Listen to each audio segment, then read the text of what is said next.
Welcome back to One Comic Book a Day, where we're covering the final story in Superboy Issue 10, Superboy Meets Centuryman.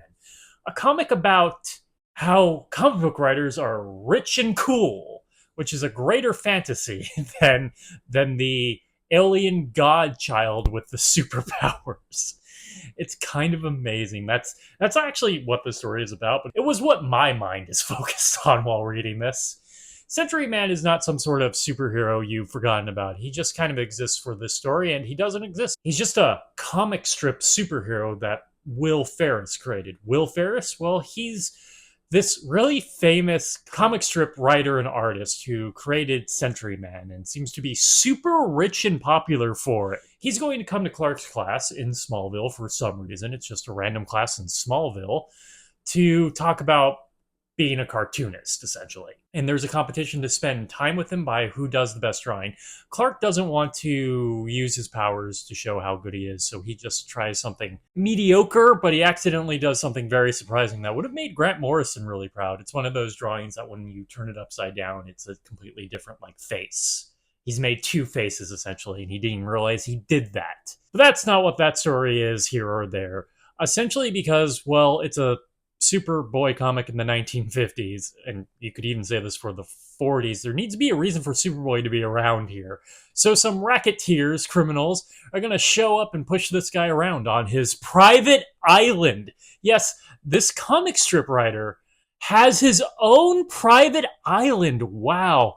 And it has kind of a runway like a four, like he had created the Fantastic Four, which is still a decade away. They want him to put secret messages about a crime in his comic, but he's going to stall for time by explaining that, basically claiming that he needs to actually see something in reality to draw it.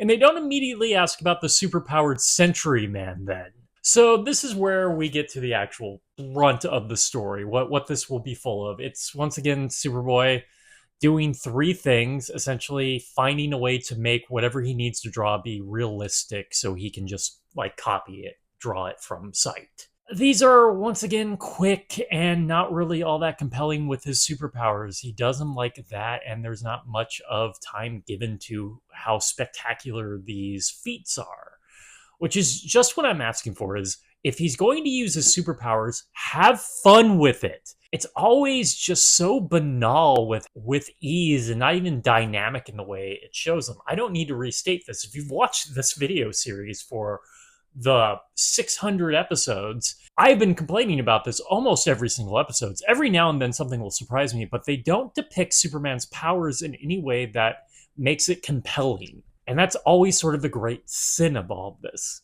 And when I cover Batman stories, even when it's the same action beats with Batman, it's at least a page and a half of fighting that is involved, and they're trying to depict it in fun and interesting ways.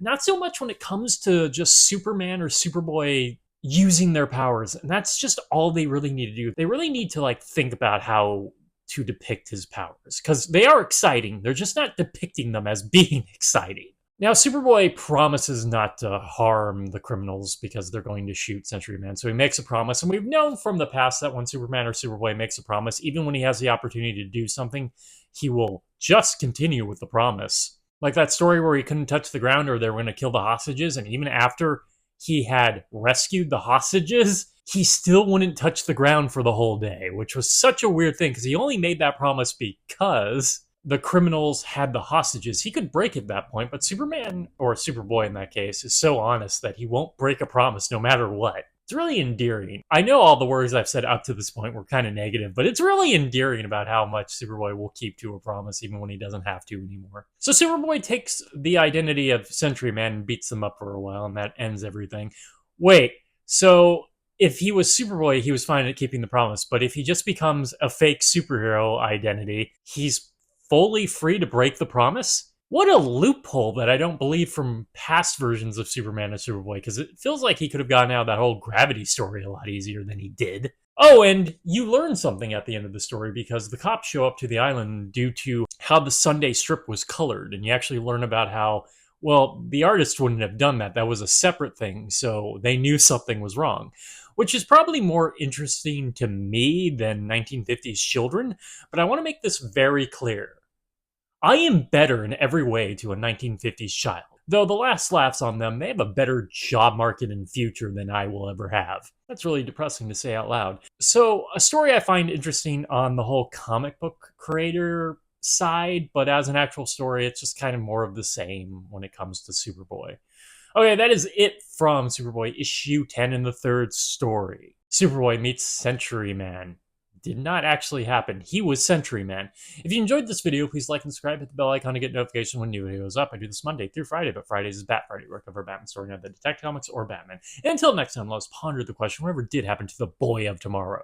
And seriously, how much money is he making on this comic book strip that he can afford his own private island? Even for that time, that has to be a few thousand comic strip to be able to do that, unless he conquered this island from his own family's fortune. Oh god, I've just realized that there could be this horrific background to explain all this about this Will Ferris. Okay, have a great day.